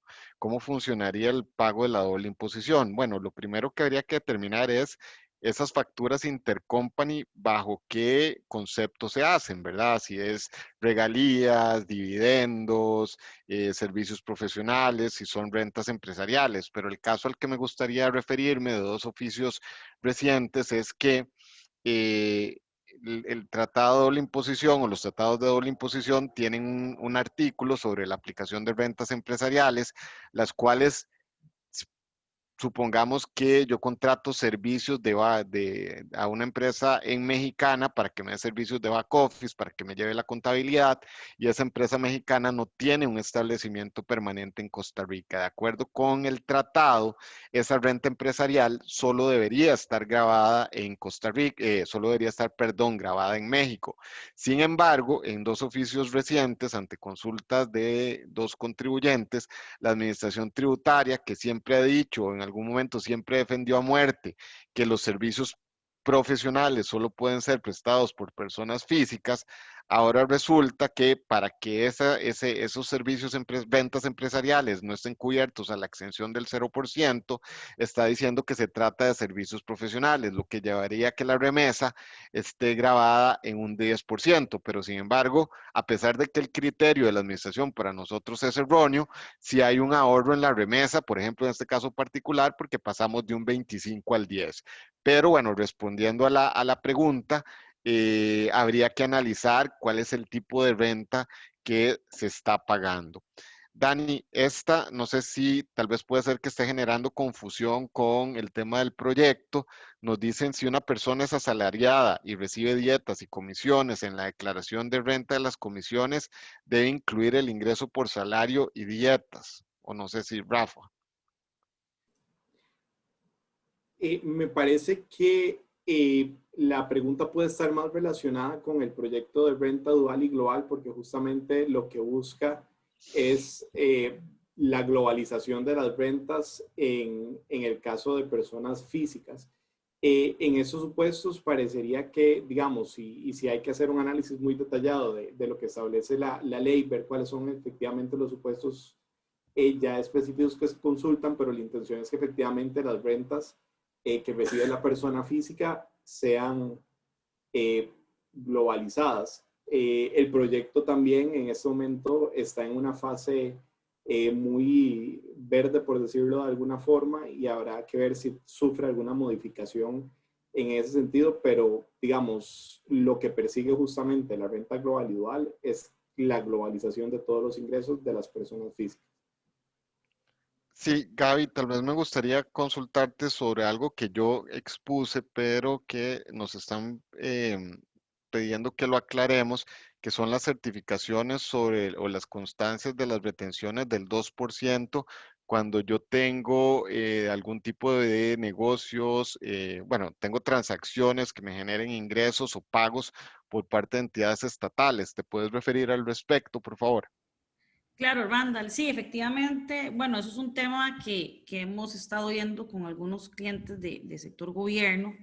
Y lo que pasa, Randall, es que esa obligación de poseer certificaciones del 2% era un concepto que estaba en el reglamento antes de la reforma. Después de la aprobación y la entrada en vigencia y la emisión de los reglamentos de la ley del impuesto sobre la renta, el artículo, ya te digo cuál, el artículo 24, sufre una serie de modificaciones derivadas de la reforma. Entre ellas pasó a ser ahora el artículo 22 del nuevo reglamento, y entonces lo que sucede es que se elimina la disposición que establecía que los obligados a efectuar retenciones debieran emitir una constancia por las retenciones efectuadas. Entonces, como verás, ya la versión definitiva de la norma, bueno, o sea, cambia, ¿verdad? Entonces ya esto no hay necesidad de que se emita una constancia por parte del agente retenedor. Entonces, muchas entidades ya no tienen esta obligación de emitir esta constancia por este cambio en la normativa. Gracias, Gaby. Esperamos que quede claro. Buenísima tu aclaración. Algo que están preguntando mucho es el D151, que como ya mencionaba Rafael, se extendió la posibilidad de presentarlo al 31 de marzo. ¿Quiénes lo deben de presentar? Básicamente, con la entrada en vigencia de todas las reglas de comprobantes electrónicos, lo que la Administración Tributaria estableció fue que aquellas personas físicas, bueno, aquellos obligados a presentar el D151 históricamente, que todas sus transacciones estén documentadas por comprobantes electrónicos o que esos, digamos, ingresos o costos o comisiones o intereses hayan sido reportadas en otra declaración, como pueden ser las declaraciones mensuales de las rentas del capital, mobiliario, inmobiliario o ganancias de capital, no tienen que presentar la declaración de 151. Algo importante que también se aclaró vía resolución, se eliminaron los montos mínimos. Entonces, si hay montos mínimos que no están soportados por comprobantes electrónicos, tienen que ser incluidos en el de 151. Ahí, ¿cuál es el tema práctico? Que, por ejemplo, hay casos de empresas que nos dicen, pero es que estos son, o sea, tendría que reportar miles de transacciones que, pensemos en empresas que con una actividad importante de comercialización o de gastos pequeños, de caja, tendría que reportar miles de transacciones que no están necesariamente soportadas por comprobantes electrónicos. Entonces, nuevamente volvió la Dirección General de Tributación, que más bien es reactiva que proactiva, y aclaró que, bueno, si ustedes al momento de estar subiendo el D151 tienen problemas en la lentitud o por el volumen de las transacciones a subir, esta información se puede llegar a hacer llegar a Hacienda vía un documento en Excel a una dirección electrónica que ellos facilitaron para estos efectos. Entonces, esto es importante que lo tengan en cuenta. Randall, y también con este tema creo que es importante aclarar, vamos a ver, porque hemos visto por ahí algunos comentarios, algunas consultas. Si al final de yo realizar un análisis de todos mis ingresos y de todos mis gastos, determino que no debo reportar la D151 porque está respaldado con facturación electrónica, entonces la declaración del todo no debo presentarla. No es como una D104 que la presento así sea en cero. En este caso, si no hay información por reportar en el formulario, entonces no se presenta la declaración. Eso es algo importante. Ok, perfecto. Y la última pregunta, ya por un tema de tiempo, las preguntas que no que no pudimos evacuar, vamos a tratar de contactarlos si es que ustedes nos remitieron su información al momento de hacer la pregunta. Aquellas que sean anónimas y que no hayamos podido responder por un tema de tiempo, pues lamentablemente creería que no nos va a ser posible, pero la última tiene que ver con contratos de servicios profesionales al exterior. Nos preguntan que si el impuesto sobre remesas sería el 10. No, la tarifa por servicios profesionales que fue reformada con la Ley de Fortalecimiento de las Finanzas Públicas es de un 25%, siempre y cuando esos servicios profesionales, como explicaba antes, puedan considerarse como rentas de fuente costarricense, es decir, que se hayan prestado en Costa Rica. Por ejemplo, pensemos en servicios de arquitectura, un arquitecto que vino a Costa Rica, lo llevaron al sitio a tomar todas las medidas para desarrollar o cómo es esta, bueno, para hacer los planos de un hotel y todo el tema. Ahí podríamos hablar de que sí, de alguna forma hay una vinculación con Costa Rica porque viene al país, ve las obras. Ahí estamos hablando de un 25%. Sin embargo, el 10 son servicios profesionales bajo el tratado con México, que era el caso específico al que estábamos haciendo alusión. Pero los servicios profesionales que son 100% extraterritoriales, que son precisamente los que siguen dando lugar a litigios con la administración tributaria, esos deberían ir en un mundo, repito, de correcto derecho al 0%. Sin embargo, hay casos y hay experiencias donde la administración tributaria, nuevamente en actuaciones muy voraces desde el punto de vista fiscal, han tratado de desconocer esa extraterritorialidad de esos servicios para poderlos grabar. Con esto damos por cerrada la actividad del día de hoy. Quisiéramos agradecerles a todos ustedes que nos acompañaron una vez más en un evento de EY Centroamérica. Por favor, los que puedan llenar el formulario de satisfacción, se los agradecemos. El feedback que ustedes nos pueden dar como clientes o invitados es muy importante para nosotros, para mejorar en cuanto al tipo de actividades que a ustedes les gustaría recibir, el tipo de capacitaciones en los que están interesados, que tengan una buena semana, lo que resta de la semana, y a los que dejaron el nombre en las preguntas y no las pudimos evacuar por un tema de tiempo y de respetar agenda, los estaremos contactando con la información que ustedes nos dieron al momento de la inscripción. Buenos días a todos, gracias a mis colegas panelistas y esperamos verlos pronto en el siguiente evento de EY Centroamérica. Muchas gracias a todos. Para los que preguntan, el enlace de la encuesta les aparecerá una vez cerrada esta sesión, entonces es automático. Y igualmente agradecerles a todos su participación, a nuestros panelistas, y que tengan un excelente día. Hasta luego.